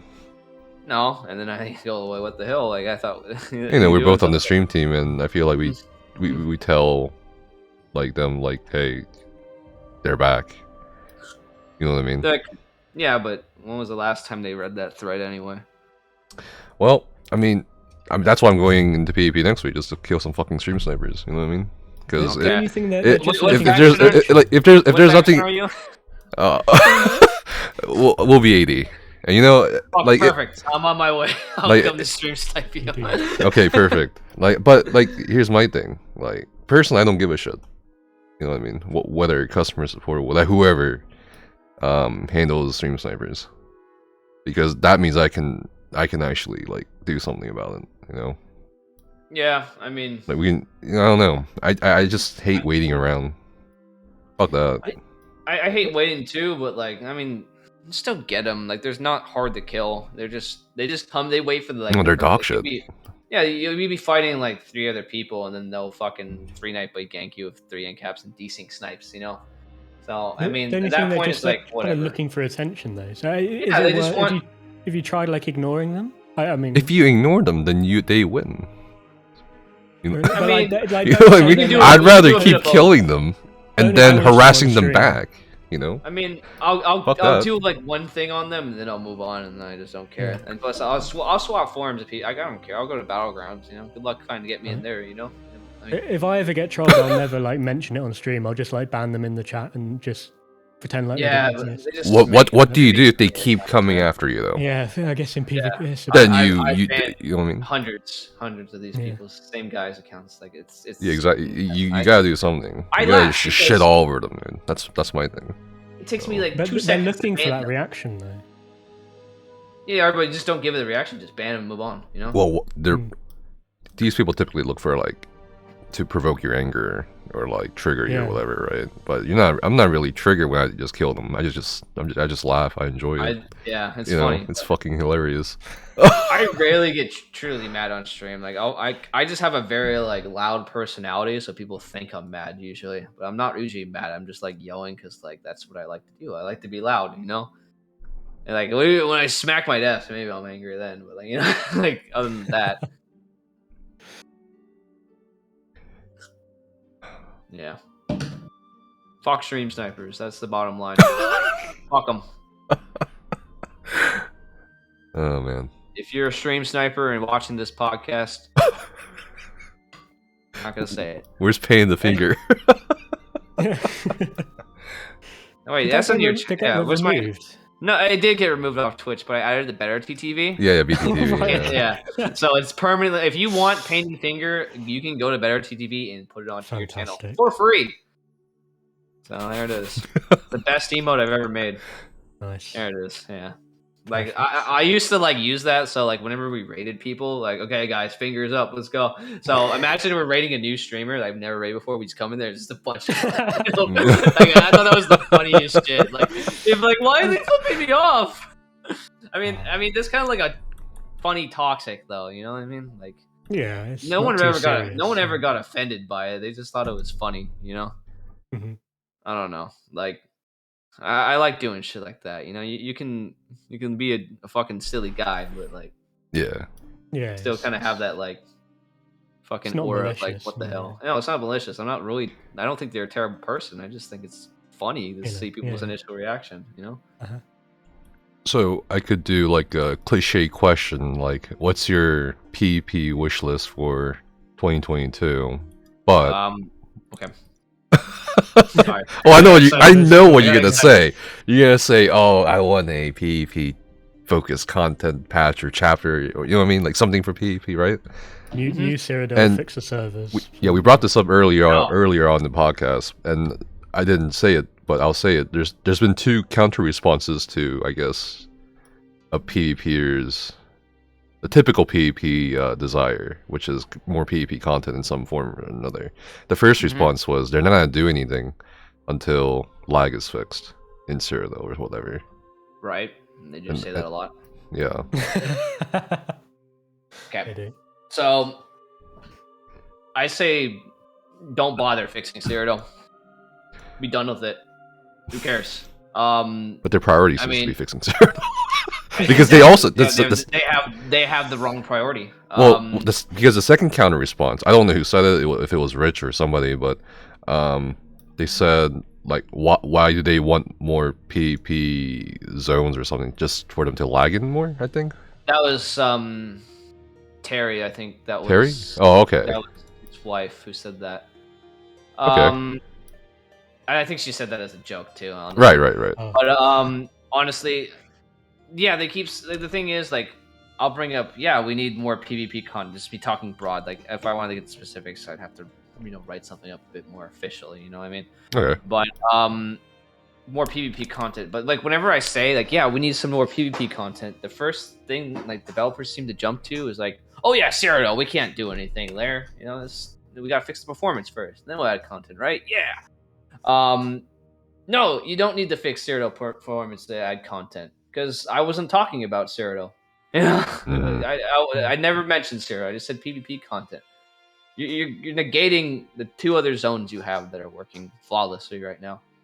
Like, look at the Imperial City event. Whenever you get that, do you feel like you lag in there? Not often, no. Not much. If you do, not even once. I don't think. Minor hiccups, if anything. Right. Nothing deadly or unbearable. Expand on the Imperial City would be a great thing. Maybe have like a Imperial City 2 like kind of DLC patch thing where they expand on it. Like add something like maybe make this sewers larger. I mean, they can't really do much at the top, but they can add different incentives to the top too, like change up some of the bosses and maybe add new rewards to the shop, add objectives into the sewers. So like if they capture areas in the sewers, that could affect the top side as well. Yeah. Flags in the sewers, that'd be nice. Yeah. That you could spawn down in certain areas of the sewers, like whatever, like, and have like when you hold something down the sewers, like Boag Ball has like a different drop table or something. Like I don't know, like you can do countless things. Like that's up to them, but like incentives, like do something like that. Battlegrounds, that's literally the easiest thing you can do to add PvP content is freaking Battlegrounds, right? Like the possibilities are endless. You can do entire new game modes. You can do entire new maps. They're like, may I say, like a quarter of the size of a DLC dungeon that come out twice of every single patch except for quarter 4. They're literally a quarter of the size, if that. Maybe smaller. They do add like 1 map a year, I guess. BGs, no? We haven't had a single map in 3 years, Ollie. I think the last map was in 2018. Yeah, we haven't had a single map since. And that was like 1 or 2 maps. It was that green one, the one with the mushrooms. The mushrooms, like the orcish. And was it the one that was the house? It was the mushrooms in the arena, right? Yeah, the arena one and something. I forget the mushroom. Was that the Arcane University one? Wasn't that? I think that was base, wasn't it? Was it? That was the base battleground. It's been 3 years. The flying one. Well, Alid ruins in the sky. I know what you're talking about. The one where you use the portals and shit. Yeah. Purple one. Yeah. Well, there's a lot of purple. There's 2 purple ones. But see, I don't even remember the names of them. No. I don't know either. I play them every day. Okay. A third thing I forgot to bring up was there was an actual response on the topic of Cyrodiil performance, and it was these 2 clips where Rich said they can fix it. They can fix it. I'm sure they can. It's just going to take too much time. And how much time do you have? Not to sound morbid, but like, how much time do we have before PvP dies? Excuse me. Let me rephrase that. 10 minutes. But, yeah. Do you believe him though? Because a lot of PvPers don't. When I made that video, people were like so pessimistic. They're like, "Oh no, there he's lying. It's corporate talk." You know? No, I believe them that they can fix it. I just don't think it'd be anytime soon. You know? Yeah. Like, I'm sure they can figure it out eventually, but... Well, when they're saying it's more, people enjoy new content, and they prefer new content than fixing old content, I think was their goal. Like, just, adding new things, you mean? Yeah. I mean, that's I think more profitable for them than fixing old shit. Yeah, 100% is. Because, like, honestly, like, the dev team has changed since, like, the start of the game. So, the first dev team we had was more PvP envisioned. The one we have now is more PvE oriented with chapters and whatnot. And this has been brought up a lot. Like, when they brought the whole, like, year-long chapter thing, the focus on these long stories, like, it kind of took away from our side of the house, you know? We didn't know it at the time, but it did. And honestly, with if you guys read the news post from Matt Foyer, I think I'm saying his last name. I always fuck Führer, up, yeah. Führer. Firor. Yeah, I'm not good at words, you know. Yeah, so they said they're kind of be going to tell back more single stories of things, like kind of like the DLC stories. You know what I mean? Yeah. Back like Fire, Shadows, the Hist. Like Thieves Guild, less like end of the world scenarios. Yeah, it's more like political. I think they said like political storylines. I assume it's like, a bit more loose. Yeah, like it's not going to be something that's drawn out for a whole year. Like it's continuing the story, and maybe that's a good sign because maybe they can flex more things and not have to worry about like, okay, well, the story ends here, it's done now. Obviously, we got to work on the next DLC story, but maybe we have time to like do something with PvP now. Like, I think it won't take as much attention to PvE as it did with the year-long chapters, but I don't know. Like, we don't know yet, and freaking, they need to do something. That's something more immediate. Like, Battlegrounds is literally your best option. It's literally the best system. It has so much potential to be amazing. Like, you can do like private lobbies. You can do that. You can add a new game mode. You can do different game modes with different player types. You can do like, I don't know, 2v2v2, like that's true. 12v12. Yeah. Like, you shouldn't go higher than 12 because the game is going to group you out. I mean, obviously it wouldn't work because like how are you going to do higher than 12? You can even group 12 players now. You know what I mean? So like you can do different types of player counts for like even these rehashed modes and bring new kind of chaotic battleground to it. Could be a lot of fun, you know? Yeah, 1v1 in the arena. Yeah, honestly, they 1v1 arenas, that'd be sick too. You know? There's so many ideas and concepts, right? Yeah, they have to add the incentive though, because like if you do this and don't add the really good incentive to play these styles of battlegrounds, you're gonna have a dead queue for all these game modes. Like you got the full package. Yeah, you need to. The queue already kind of is dead, which is time. This is why they had to just put in the random thing, right? Because people weren't queuing. People were only queuing for deathmatch. Yeah, so and if you queue random now, you only end up in deathmatch because like the first option. Yeah, because you can queue for deathmatch. So it's nuts. Like I haven't had a single objective BG since they did that deathmatch only queue. Well, yeah, mathematically speaking or statistically speaking, you're gonna get a lot more death matches because if someone's queuing for a deathmatch and someone else is queuing for a random battleground type, how the group finder works is it prioritizes not the type or whatever, it prioritizes just starting a game. So you're gonna have more death. People think it's not working. It's working, it's just not working the way they want to. Right. I thought it was. I was putting in the stream team Discord. It's like, yo, I think your queues are bugged. I haven't had a single objective. No, it's not bugged. In weeks. It's not. I was like, are we sure this isn't broken? And they're like, and they got back saying like, yeah, after like running it so many times, like a countless amount of times, we finally got an objective game. I was like, oh, so it does work. It's just. It's just so weighted heavily in favor of deathmatches. I love deathmatch too. Like I'm not complaining, but like I just want those players who like objective to still reliably get into an objective game if they would so desire. You know what I mean? Yeah, I think they just also need to like rework the objective matches too. It just doesn't promote fighting a lot of the times. No, the tank build to sit on a flag. They should have a game mode that is based off your medal score. So like if you do objective, get kills, and do support style like play style, all those things are to count to like your medal score, right?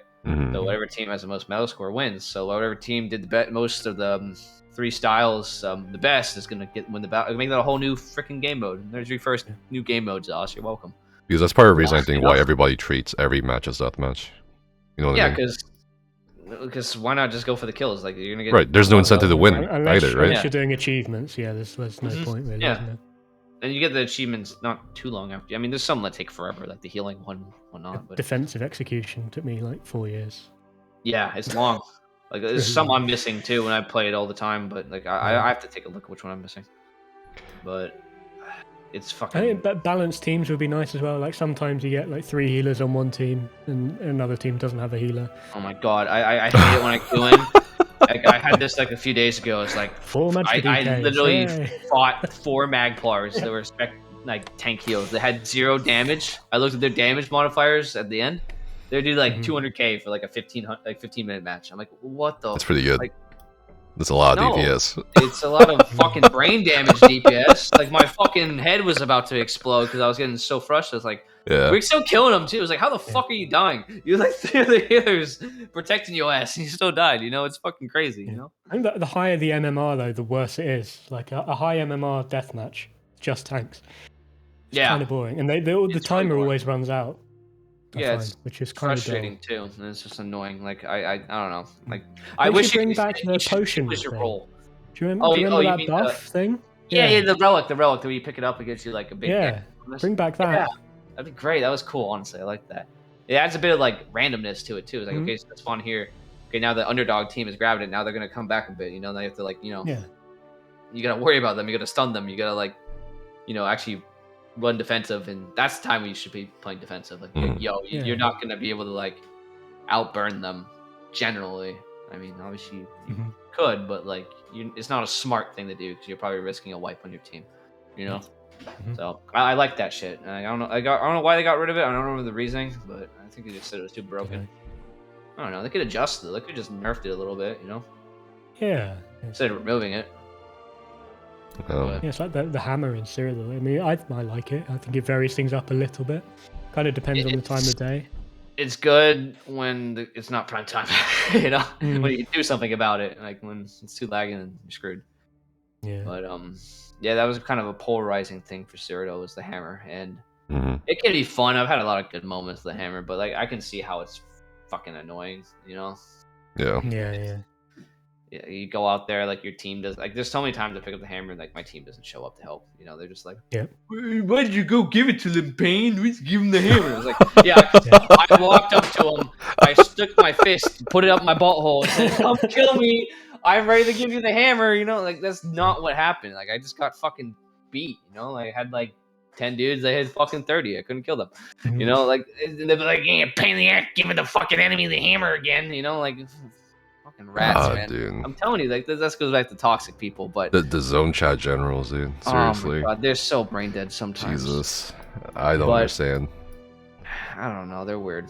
But again, I really hope 2022 has something for PvP, dude. It's kind of crazy. It's such a crazy. If you think about it just a little bit, it's kind of crazy, though, don't you think? Even PvE players are saying, I think PvPers need something. Yeah, that's crazy. The last update was the hammer. The one of actual substance was the hammer. You know what I mean? So that was 2019. I think May-ish. Yeah. Was the destroying bridges before or after that? That's not an update. That was that update actually apparently. Oh no, it made things worse. Yeah, it made things worse. So what happens with the freaking Malgate is that it'll get sieged down, and they're like, okay, cool. Now players are gonna break off and go fight somewhere else, right? They're gonna fucking one team on this side shooting a meat bag at the fucking door so no one can repair it, and then one team on the defending side shooting a siege on the door. So and they just sit there and they just light attack each other from the walls until like I don't know. They get bored.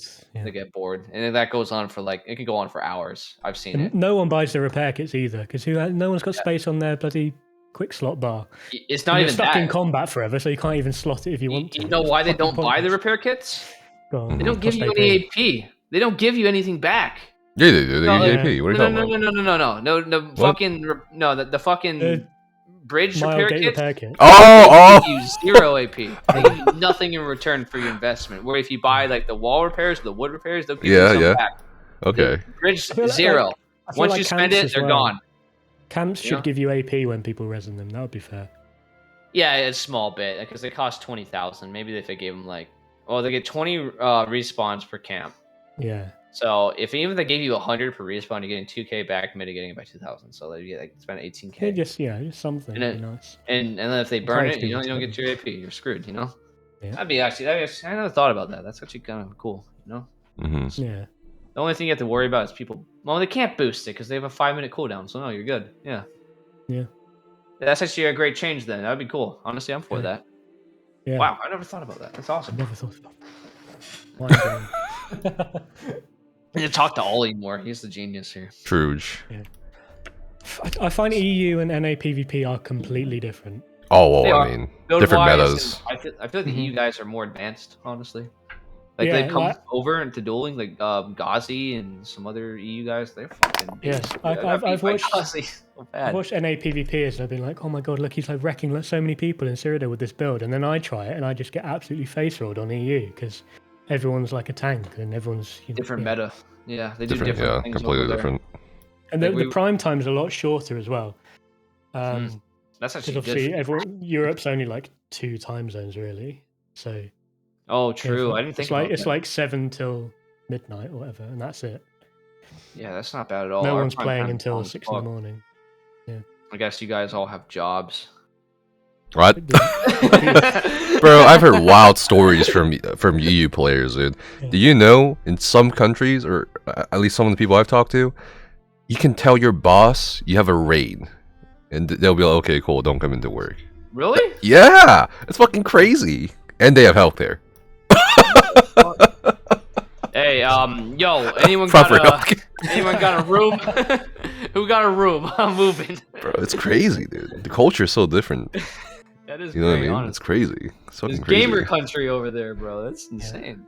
I think the way it is on EU also affects why people don't care about the leaderboards, because it's basically whoever's got all the keeps at 1 AM. Whoever stays up past 12, they'll have the whole map until like 4 PM the next day because no one's on.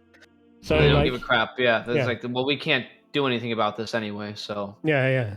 I mean, I think at the moment it's been the Yellows doing it this month, and they're like 15-20K points ahead after like a week or two. So it's like whatever. Yellow does that on NA too at night, generally. But like again, my fucking 6-7 AM. Like, I don't know if I log in now. I think it'd be back to red, kind of more balanced. I don't know. I have to look. Yeah, last month it was red. This month it's yellow. Yeah. Maybe they swapped. I don't know. Yeah. This I kind of miss. Oh, go ahead. No, you go in, please. Okay, I kind of miss having benefits for PvP to translate to PvE, like scrolls, Emperor. Oh, the Emp stuff. Yeah, I mean, I get how because it gave like PvEers incentive to go and defend their fucking emperorship, like whoever's in there, like, hey, we want that 2K HP so we don't get fucking wiped in this burn phase of whatever. You get kicks from your raid team because you need to fucking. Wait, what? I don't remember this. I don't. It was 1%. You get 1% of everything when you had Emp. Outside of Syria, though? Yeah. You had No, I think that 2%. Was when. Oh no! If you had Emperor, so if you ever got Emperor, you got passives, but you also get former Emperor passives. That was it. Yeah. So, right. Oh yeah. Oh, okay. I remember. Yeah, you get like 2% regen, like 2% spell damage, weapon damage, whatever. It wasn't anything huge. Yeah. It wouldn't make or break a raid. It was like, hey, you know what? You fucking got Emperor. Here's a very tiny reward that you can use. I was thinking of that bug where you were Emp or some shit, and you poured it into White Gold Tower or ICP, and you had Emp stats.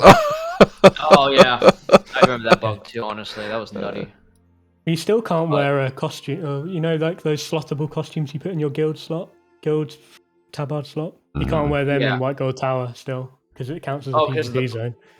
Oh shit! It's so weird. I know. That is weird. That'd be funny. What if you leave the group in White Gold Tower and just start killing all your teammates? That'd be fun. It's like, screw you! You didn't fucking tank the boss. Now you get to tank me, buddy.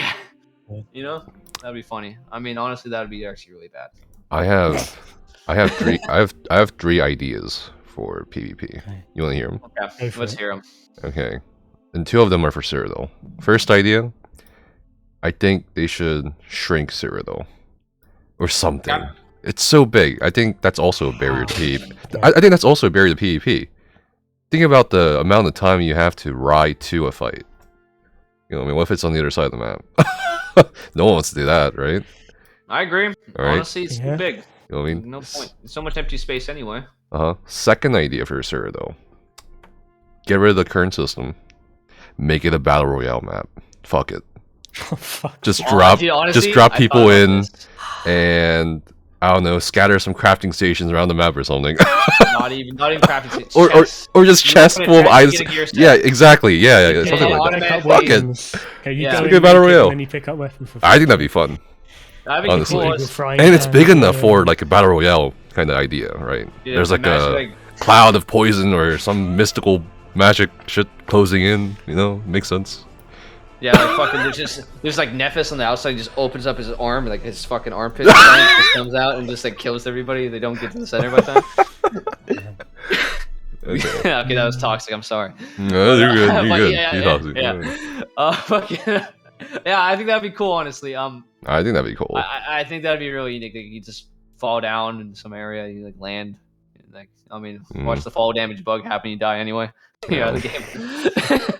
I think that'd be fun. I know it won't ever happen. I mean, I don't want to say that, but it'd be kind of cool. You know, I don't give a fuck. It'd be a good idea, honestly. I think also. Okay, my last idea for PvP, and I might lose you here. Here. Get rid of PvP. All right, yeah, guys, it's been a good podcast. It's been a good podcast, guys. Okay. Here's the thing. Here's the thing. Here's the thing. All right. I mean, fucking pain. It's not gonna fix. Okay. Here's the thing. If they can't fix it, if they don't want to add more stuff to it, and at the rate we're going, fuck it. Just get rid of PvP. No. Yes. Screw you. I'm not saying they should do it. I'm just saying, like, I think it's. It keeps the I think it's something we should consider. We need Cyrodiil to keep. It's too important to take away from the game. I mean, think about it. There's like positives to it too, right? It'd be the same thing too if they got rid of PvE. Honestly, balancing would be much easier, for sure. I don't know. I'm just saying. Fuck it. Doesn't feel like anyone cares about it anymore. I don't usually drink it. Not the players, not the devs. Nephis is 9:30. Holy shit! I'll have my coffee. I know what you mean about balancing. It kind of makes it weird. I mean, they're balancing between PvP and PvE constantly. We'll just change, like, add like a third morph or something. Third morph. Like, how? I don't know. Like, that's a 3-option morph. Like, have it like another skill that can be PvP oriented in every single. But they've done stuff like with the vampire mist form, like they've turned it into a PvP only skill. Yeah. Like, I mean, I don't know if that was good, but like, it's an option. I don't think they should get rid of PvP and like. no, don't do it. Don't do it. Please, don't say it's Christmas. What? Don't get rid of my PvP. Christmas. Yeah, you fucking Grinch. Like, what the hell is your Christmas, problem? Bro, I'm just saying. Yeah, you got Grinchy, like fucking Grinch QS over here. Like, all right, we got everybody's happy. Someone said that would be a huge loss in the lore. Not really. You can make up new lore. Like, there was wasn't that the whole point of like Elder Scrolls Online? There was an EP soldier. There was an EP soldier called PainInTheAxe. All right, he was guarding the scroll, and the scroll blew up, and Cyrodiil's gone. Why would they name me? Why did they call the soldier PainInTheAxe? I'm going back to the earlier story about you guarding. You know. It's not Argonian. It blew up. Pain is in. Cyrodiil's gone. You know. Yeah, should be an Imperial. Yeah. I'll be a better character than Tonius Imperius. Tonius Imperius. Fighting for it. Yeah, I know. Tony, if you're watching this VOD, don't worry. My Discord DMs are open. You can argue with me all you like. He's got his new one now, Sir Twitchard or whatever. Yeah, Sir Twitchard. I still like Sir Twitchard. It's hilarious, honestly. Yeah. I like it when he gets angry and he's like, the face gets all distorted. Yeah. Fucking cracks me up. I love Tony, man. Have you ever thought about doing VTube stuff, Nefas? The what stuff? The VTube, like the VTube. Animated. Oh, VTubing, VTuber, yeah. You know, honestly. Panda. Yeah. Oh, we've got like Tianlen and stuff as a panda. Oh. You could be. second panda. Yeah, you can be like an alcoholic panda. If I had known about VTubing, I would have probably been VTuber instead of showing my face. Not gonna lie. Yeah, I didn't have it's too late now. Yeah, it's too late, I guess. Oh, true, because like a lot of them, like the whole point is like not to show them, so they can actually like feel like the character is them, and like there's no actual person behind it. You know what I mean? Yeah. Like they are. I mean, there obviously is a person behind it, but like they want to take. A lot of them do that to like, yeah, like I don't know how to word this correctly, but they like freaking. It's them. It's like you're watching an animated like TV show. You know what I mean? Like obviously somebody voiced SpongeBob, right? But like you don't put the name of the person who voiced SpongeBob to like the actual character. You know what I mean? I don't know how to word that, if that was Papega or not. Probably was. I get it. Yeah. See, thank you all of you. You get me. I guess we're approaching the time limit already. God damn, time flies by when you're having fun. Yeah, that was quick, bro. But no, it's not over yet. It's not over yet. If anyone has any, we can push the Q&A part of this. If anyone has any questions if anyone has any questions for PainInTheAxe, you can ask them now. We'll ask them. I have really a question. Don't bite. Just wait. SpongeBob isn't real. I mean, he's real in our hearts and minds. Yeah. I have a question for PainInTheAxe. Yeah. Who do you think is the best PvPer? Best PvPer. Okay, Ollie. I get that question a lot. I honestly don't think there is one, because like there's obviously really good ones, but I think there is one. I mean, I know one. Honestly, I think Ghazi is. On Who's EU. that? He's a Magdi K. Okay. Fingers? Oh, he's a Magdi K man. Okay. Yeah, like he's a Magdi K. Like he showed up to a duel tournament like at 300 CP, and I was like, "Who the fuck's this guy? I'm gonna roll him." I had no idea who he was, and he fucking slapped the shit out of fucking everybody. I was like, "Holy fuck, this guy is cracked." So he's really good.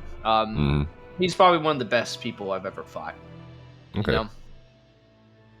I think the best PvPer is on PCNA. His name is Shocktable, for sure. Dude, do I really have to stand up and walk off the set again? Like, don't make me do that. Don't make me do that. Please. I don't have a lot of brain cells left, and this podcast is killing what I have. Okay. Like, that's the nicest way to tell you is like, fuck no. Okay. Shit. Yeah. We got some questions here. We do? For Pain, did he get those feet pics he wanted from me? Okay. What's the secret to his shiny forehead? I can go get my shampoo. I forgot. I just got out of the shower, so it's nice and fluorescent. Look at that right here. That's beautiful. Damn, yeah. That's beautiful forehead. It's like Meridia's beacon. I'd kiss it. I'm blessing. Meridia's beacon. Yeah, honestly, bro. A new hand touches the forehead. What do you think about nerd one-hander having the same value as two-hander? Is that like a rhetorical, like, theoretical question? It's like if it had, it's a percentage though. It's like a percentage, but it's half. So. That's I think they're asking if they would have, like, what would you think about that? I don't know about that one. It wouldn't make sense. According to the rules of standardization they've been doing. I run sharpened on my weapons, so unless it's back bar. Magni K needs sharpened in my opinion. So staff, so I don't really know much about Nerdhunt. Then isn't Nerdhunt like flat 8% damage increase, but it's the same on on one hand and two hander, but because one hander's half anyway, it's 8% of 14% on both, but the damage of one hand is half of two hands anyway, so it's it's the same essentially. Okay. You have three options.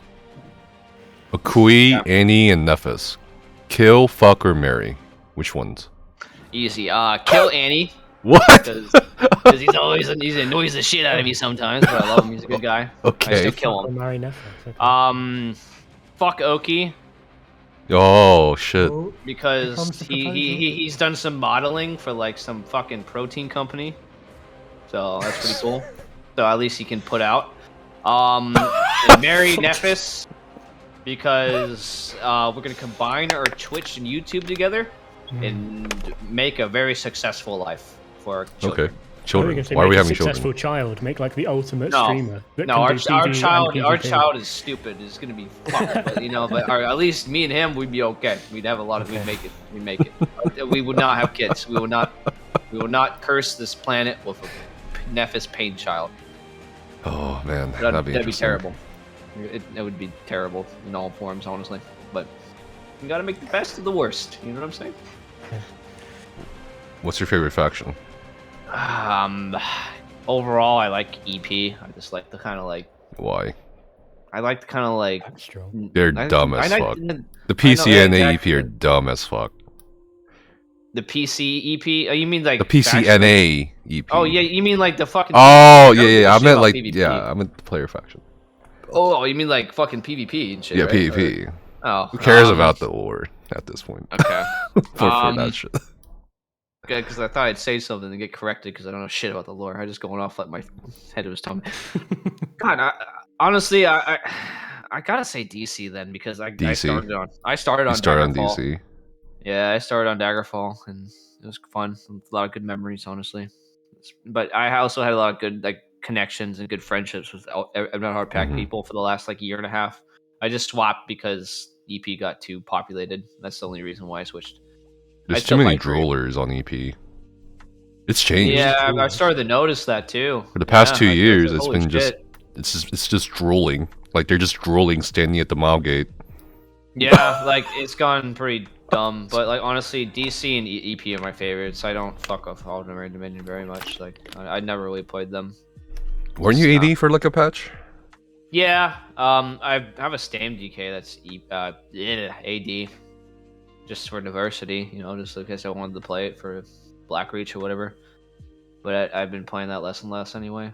But at the end of the day, it doesn't fucking matter. Like honestly, like all factions are the same. I've been on all three. They all play the same. They're all the fucking same. No, they're not the same. They are there's the same. No fucking way. No. They're all the same. They all do the same bullshit. No, no. I mean like the people. They're different for sure. Okay, depends on the time. There may be a majority or a minority somewhere. Like I feel like maybe AD has more of the annoying ganker types, and EP has a lot of the fucking campy types, and DC can't siege for shit. So like it's kind of how it breaks down. How I would characterize it as AD has like people who crouch in front of you thinking that you're invisible. All right. EP has a droolers who just don't do anything for some reason. And DC is actually semi-competent, you know what I mean? But AD is so good at sieging. I don't know what it is. Yeah, I don't know. Since 2017, they've been really good. They should be playing like FPSs and pointing and clicking on things, FPSs. Yeah. Speaking of FPS, can you guys play Battlefield?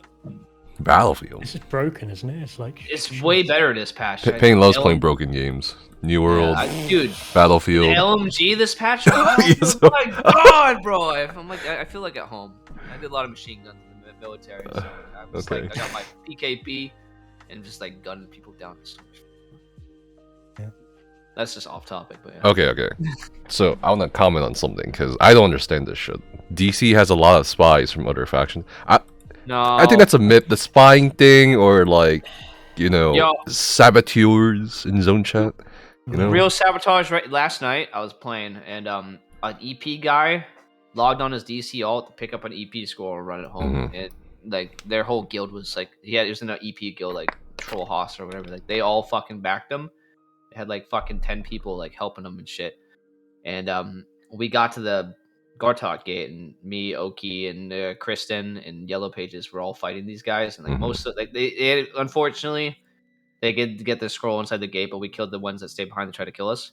Yeah, they're all fucking like shit talking and saying that they still won because they got the scroll, but the other day they all died. Like all fucking 8 of them, the ones that didn't get inside. And like it's just like that is actually annoying. That is actual sabotage, and that's cringe. If you do that, like you're fucking cringe. But like when it comes to spying, like I've never seen it. It doesn't fucking matter anyway. Like. Yeah, if you're a good enough player, you can get around it. Like, if someone's just sitting in the zone chat, watching the fucking zone chat, trying to get like actual intelligent information. Like, have you played this game? That's what I'm wondering. Like, what? Fucking Have you played this game? Like, there's like a fucking pug was saying there's like 20 guys sieging a keep, and you go there's like 2 guys sieging. Yes. Like, are you fucking brain dead? Like, nobody fucking spies. You know? Oh like, my god. And if they are spying, then they're dog shit. Their time. And they're dog shit. You know? Get rid of the faction lock. Get rid of the faction lock. Like, it's pointless. Get rid of the faction lock? I think so too. Honestly, I think it hinders more than it helps. Yeah. It doesn't do anything good. Like, it's pointless. Like, literally, faction lock was implemented to appease a very vocal minority on the forums that cried about spying. I don't know if that was a minority though. I don't think that's a majority. I think it's a minority. It's honestly, a majority. I don't. If it maybe is a majority, but still, they're very vocal and they're wrong. Honestly, they're wrong. Like, it's just. It doesn't. I mean, that's just how the majority of players think. Yeah. It's the same way we talked about. The majority of people think you're cheating when you kill them, or 1vx. Yeah, but then like actually, no, majority don't think I am. They just it's a minority. Like, I don't get that many complaints. You say you get 2 to 3 whispers from 2 to 3 different people every day. That's a lot. Yeah, but that's a lot, but it's still a minority. Like, most people fucking know better. You know, most people have. I don't know about that. If people don't like faction lock, why don't you just go to Blackreach? Because it's dead. Blackreach is dead until prime time. You know, like, you get some action in Blackreach and it's fun, but like, it's if I log in right now and look at Blackreach, it's probably 1 bard. Like, you can't play there. Like, you're not gonna have any fun. You know, there's no one to fight. Then why are you playing on faction? Because there's no population. Why doesn't everyone just move over? Because they don't do it for some reason. I can't tell you why they don't do it. I just don't know. I don't get it. Like, Greyhost could be lagging to like Hell's Gates, and like, nothing will be working, but people will still be queuing up and playing there no matter what. And I can't explain it. Like, eventually some do merge over the Blackreach, and that's where those fights happen, and some of that combat and whatnot. But not very many people do it. You know, it's insane. You know, I don't understand it, honestly, and I wish it weren't the case. I wish they would just move over. Yeah. Or go to Imperial City. That'd be cool. You know? What's your favorite class? I don't know. Let me go check my YouTube and see how many they have for one class. Let me see. Oh, it's a Mag DK. Okay, just checking. Okay, perfect. Oh, by the way, casino build coming soon. Casino build. Casino build. Yeah, my casino Is it like build. Fucking Engine Guardian, Data Tricker, or some shit like that? It's Magma Incarnate, unless like you have a teammate that has it, you can swap it out. Okay. Data Trickery back bar, and then Kind's March Cruelty front bar. So it's like a casino, right? So the buffs you apply to yourself are random, like you never know what you're really gonna get, and then the debuffs you apply to the enemy are random. You don't know what you're gonna get. So. Yeah, and plus it gives major vulnerability and major defile on Kind's March too. Those are 2 buffs you never get really on a Mag DK. So when you get those 2, like, it's very deadly. So it's like a casino. So like, you know, it's all RNG, bro. You know what I mean? If you get the good thing, I mean, you can still do good with the other ones as well. But when you get those 2, it's like you hit the jackpot. You know, you won. You know, it's a casino build. Yeah, that sounds fun. Yeah, I can't wait to upload it. I have this really sick clip for the fucking gameplay as well. I'm very happy with it. You should do Engine Guardian. Engine Guardian, you could bash it. Yeah, honestly, this build does have a sustain problem generally. It's harder to upkeep everything because I'm using Talons instead of LE Drain because Kind's Mark gives major breach, so you don't need to run LE Drain because you can still get that. But so Talons is expensive, so it does have a bit of sustain problem. So if you were to run Engine Guardian, it would help that out a lot. But yeah. Have you got a Mythic at all, or is it? The Mythic is Mark and Ring of Majesty. That's what I'm doing for it. So it's just constant damage and a little bit of resistance as well. So it pairs well with Magma. That's why I like it. You can do Malakath though. I mean, you can really flex a lot of this stuff, like the one piece the monster said, the Mythic. You can flex those, but you gotta keep Data Trickery and Kind's March to have that casino. Yeah, that's the whole point. You know, it's fun and it works too. It's fucking amazing. I love it. The moment you said casino, but I was like Engine Guardian because people used to do gamble gold on the Engine Guardian. Yeah, I used to play red, green, blue. Yeah. Honestly, I have to mention that in the video because like if you really want to make it like 100% RNG, just throw on the Engine Guardian. No, I do benefit from it too because if you get that mag one, bam, you hit the jackpot. You know. Yeah. That's what you want. You want the mag Engine Guardian, but it won't hurt to get the stam, and it won't hurt to get the health one either. So, you know. But you want the mag one because mag sustain is king when it comes to the mag DK right now. The first thing I do when I see an Engine Guardian pop, though, is I bash it. Bash it, fossilize it, one of the two. Yeah. I mean, that's what you're supposed to do. It's easy to. Also, if you're a Mag DK, fucking throw an Embers on it. So when it dies, you can heal.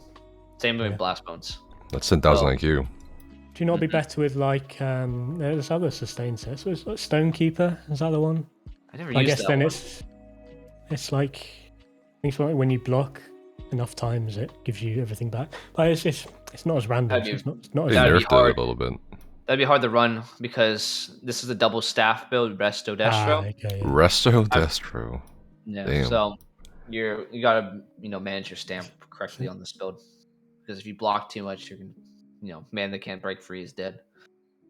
Oh, but Grundwolf might be okay. Grundwolf. What? They nerfed that too. Damn it! When you crit, you restore magical raw stamina. Oh yeah, okay, that's actually decent. The crit chance would be good on the front bar because you have Flames of Oblivion on your front bar, which gives you more crit. So you get 700 magical stam, and you also get 350 of the other one. Okay, that's actually pretty bad. No, not bad. It's pretty good. Pretty good. And you get crit chance. Casino-y though. I like. No, yeah, it definitely doesn't. So. Keep the Engine Guardian for the roleplay for sure. I might have to throw an Engine Guardian on it today to try it out and see how it does. It'll be fun. I wonder if Deltia still puts Engine Guardian on every single build. Those are the days. I don't know. I think his Mag DK build was I think he did Burning Spell with Trickery and Magma with Death Dealer's Fate. Very good build, honestly. But he runs a more AoE setup, like he uses Deep Breath and Talons and stuff. So I mean, I didn't run Talons and Deep Breath on mine.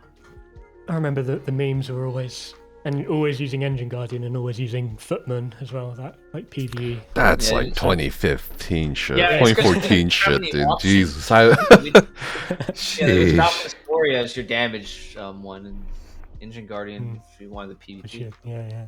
I mean, you can still do Valkyrie. Those are the days. Look at the chat adventure. And Nephis is a wholesome cutie. Hey Nephis, should we rewind the stream so I'll talk about our topic? Okay. Last question, and then we're gonna wrap it up here. What's the craziest PvP story?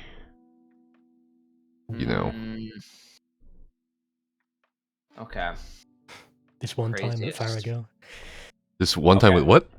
It'd probably be back in the day when I got my first emperorship. We were like we were very underdog DC faction. We get like 2 bars prime time, and like fucking EP was like the biggest deal back then. So we had to get we're pushing for emperor. It was my first time trying to get it, and I remember the last keep. This is back when camps didn't have a fucking respawn. You could just keep going infinitely, spawn as much as you like. And we were on the last M keep fighting EP, and it was like 3 hours. Literally a 3-hour siege. It was just us getting wiped and like getting close to flipping flags back and forth, killing a lot of people, but at the end they would defend it. And we were keeping the doors open and everything. It was just constant fighting for 3 hours. It was so grueling. And eventually, like, we get it. We get the Emperor all screaming. I'm screaming fucking, but we look at the keep flip, but the offensive tick was like fucking 600k AP. So it was like one of the best fucking fights I've ever had in this game, because there was no lag. Like, everything went good. Like, fucking Pulsar was the AoE meta, like, and everything. It was so much fun. Like, we weren't even mad that we were wiping so many times, but like, because we're getting like lots of kills in between. But they were also respawning and running back in and trying to defend it. And like, we had to do this like crazy strat where like we were going like from front flag to back flag to front flag to back flag over and over. We did that for like fucking 10 minutes at one point, trying to flip both flags until we got wiped. And like, it was like so stressful. Like, I remember I had the fucking pee so bad, but like, I was just like, oh, like, come on, like, oh, I haven't had a fight like that in so long in this game, and just I miss those. Like, it was probably the most fun I've ever had playing this game, was like pushing for that emperorship. And then when we got it, like, the amount of carnage and destruction for the next 3 days after, because we held it for I had it for 72 hours. We didn't get dethroned. It was insane. And I slept maybe like fucking 16 hours of that between the 3 days. So like 8 hours, like, it's crazy. One night, 4 hours the other 2. It was crazy. And I missed that shit, and I wish they'd bring back like that kind of fighting. And it was good stuff. It was good stuff, man. Like I wish I recorded my gameplay back then. It would be fun to look at, just because like I wasn't nearly as talented as I was back then than I am now. But yeah, about the same. Okay, motherfucker. Is this guy who goes Goliath form twice in a fucking duel? Okay, Mr. IU standard. Oh my god, get out of here, dude. Mr. IU's Goliath. Like, dude, you literally went. Bro, I could have kept going, but I was like, you know what? I just want to cut my hair. No, you didn't. No, yeah, you I did. Yeah, I did. No. I could have kept going. No. Go watch the VOD. VOD. Why you could have kept watching, what everyone. VOD? What VOD? What? It's gone now. This was months ago. Yeah, okay, buddy.